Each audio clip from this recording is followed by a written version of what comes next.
Asia के water tower पर China बैठा हुआ है। इंडिया की ब्रह्मपुत्र, पाकिस्तान की लाइफलाइन इंडस और साउथ ईस्ट एशिया की मेकॉन्ग। एशिया की कई बड़ी नदियों का सोर्स तिब्बतन प्लेटो से जुड़ा हुआ है और तिब्बत प्लेटो पर कंट्रोल चाइना का है। और अब चाइना इस रीजन में मैसिव डैम्स और हाइड्रो पावर प्रोजेक्ट्स बना रहा है। प्रॉब्लम सिर्फ डैम की नहीं है, प्रॉब्लम ज्योग्राफी की है। चाइना अपस्ट्रीम है और इंडिया डाउनस्ट्रीम, यानी पानी पहले चाइना से गुजरता है और उसके बाद इंडिया की तरफ आता है। और जब दो न्यूक्लियर आर्म नेबर्स के बीच में पहले से ही बॉर्डर डिस्प्यूट चल रहा हो तो ये सिर्फ वाटर मैनेजमेंट का इशू नहीं रह जाता, ये एक बहुत बड़ा जियोपॉलिटिकल लेवरेज का सवाल बन जाता है। तो सवाल सीधा सा है, क्या चाइना इंडिया के पानी को कंट्रोल कर सकता है? क्या तिब्बत का ये मैसिव डैम कल इंडिया के खिलाफ एक वेपन बन सकता है? या फिर चाइना इंडिया का पानी रोक देगा वाला डर टेक्निकली पॉसिबल ही नहीं है? आज मैप्स और डैम्स का डेटा से समझेंगे कि चाइना के पास इंडिया के पानी पर असल में कितनी पावर है। ब्रह्मपुत्र नदी, तिब्बत में इसे यारलंग स्यांगपो कहते हैं। ये वहां से निकलकर इंडिया के अरुणाचल प्रदेश और आसाम से होते हुए बांग्लादेश जाती है। असम की एग्रीकल्चरल इकोनॉमी इसी नदी पर पूरी तरह से टिकी हुई है। लेकिन पिछले कुछ सालों में चाइना इसी नदी पर लगातार डैम्स बना रहा है। एक डैम का नाम है मेडोंग डैम, जो दुनिया के सबसे बड़े 3 गॉर्जेस डैम से भी 3 गुना ज्यादा बिजली बनाएगा, 60,000 मेगावाट, और इसकी लागत लगभग 170 बिलियन यूएस डॉलर है, यानी 14 लाख करोड़ रुपए से भी ज्यादा। मतलब ये दुनिया का अब तक का सबसे महंगा सिंगल इंफ्रा प्रोजेक्ट है।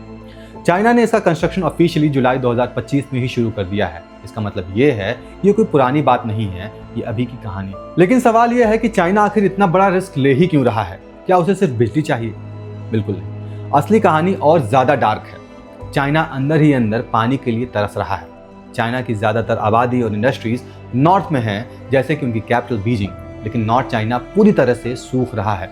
वहाँ पानी बचा ही नहीं है। चाइना का सारा पानी उसके साउथ में है और इसीलिए चाइना दुनिया का सबसे बड़ा इंजीनियरिंग प्रोजेक्ट चला रहा है, जिसे कहते हैं south to north water diversion project. China पहाड़ों को काट रहा है, नदियों का रास्ता मोड़ रहा है, साउथ का पानी नॉर्थ की तरफ ले जा रहा है और एक्सपर्ट को डर है कि एक दिन चाइना ब्रह्मपुत्र का रास्ता भी मोड़ देगा, ताकि उस पानी को इंडिया से आने से रोककर अपने सूखे शहरों की तरफ भेज सके। और अगर ऐसा हुआ तो नॉर्थ ईस्ट इंडिया में भयानक सूखा पड़ सकता है। जब नदी के शुरुआत हिस्से में ही इतना बड़ा स्ट्रक्चर बनेगा तो चाइना जब चाहे पानी को कंट्रोल कर सकता है। इवन 2017 में जब डोकलाम में इंडिया और चाइना की आर्मी आमने सामने थी, तब चाइना ने ब्रह्मपुत्र नदी के पानी का डेटा इंडिया के साथ शेयर करना बंद कर दिया था। ये डेटा फ्लड्स को प्रेडिक्ट करने के लिए बहुत ही जरूरी होता है। चाइना ने ऑफिशियली टेक्निकल रीजंस बताया था, लेकिन टाइमिंग ने सबको सोच में डाल दिया था। बिना एक गोली चलाए चाइना ने इंडिया को एक क्लियर मैसेज दे दिया कि कंट्रोल किसके पास है। अगर आपको लगता है कि चाइना पानी को हथियार की तरह यूज नहीं करेगा तो साउथ ईस्ट एशिया के मेकॉन्ग नदी का हाल देख लीजिए। ये नदी चाइना से निकलकर म्यांमार, थाईलैंड, लाओस, कंबोडिया और वियतनाम जाती है। कुछ साल पहले इन देशों में भयानक सूखा पड़ा था, फसलें बर्बाद हो गई, नदियों में नावें कीचड़ में फंसी रह गई। लेकिन जब सैटेलाइट इमेज देखी गई तो सच पता चला, ऊपर चाइना के इलाके में पानी भरा हुआ था। चाइना ने अपने डैम्स का पानी रोक रखा था, जिसकी वजह से नीचे के देशों में पानी पहुंचा ही नहीं। ये एक ट्रेलर था, इसे दुनिया को दिखा दिया पानी सिर्फ एक नेचुरल रिसोर्स नहीं है, ये दूसरे देशों को झुकाने का एक वेपन बन चुका है। तो क्या इंडिया चुपचाप बैठकर ये सब देख रहा है? बिल्कुल नहीं। इंडिया और चाइना के बीच इस वक्त एक रेस चल रहा है, नदियों पर कब्जा करने की रेस। और इस रेस में एक इंटरनेशनल कानून इंडिया का सबसे बड़ा हथियार बना हुआ है। इसे समझने के लिए एक लोकल बस का एग्जाम्पल देखते हैं। अगर आपने किसी खाली सीट पर अपना रुमाल रख दिया, इंडिया में ऐसा होता है, तो वो सीट आपकी हो जाती है। इसी तरह इंटरनेशनल लॉ में इसे प्रायर यूज राइट कहते हैं। नदियों के कानून के हिसाब से जो देश पहले डैम बनाकर नदी का पानी इस्तेमाल करना शुरू कर देता है, लीगली उस पानी पर उसका अधिकार हो जाता है। उसके बाद ऊपर वाला देश अचानक उस नदी का रास्ता मोड़ नहीं सकता है। और इसीलिए इंडिया बहुत तेजी से अरुणाचल प्रदेश में अपर सियांग और सुबानसिरी जैसे मैसिव हाइड्रो प्रोजेक्ट बना रहा है। इंडिया का प्लान क्लियर है, चाइना से पहले अपने डैम तैयार कर लो और इंटरनेशनल रूल्स के हिसाब से ब्रह्मपुत्र पर अपना हक परमानेंटली सिक्योर कर लो। लेकिन एशिया की वाटर स्टोरी सिर्फ चाइना और इंडिया की नहीं है। एक और बॉर्डर है जहां पानी के पीछे हमेशा आग सुलगती रहती है, इंडिया और पाकिस्तान। 1947 में जब देश बटा तो सिर्फ जमीन नहीं बटी, नदियां भी बट गई।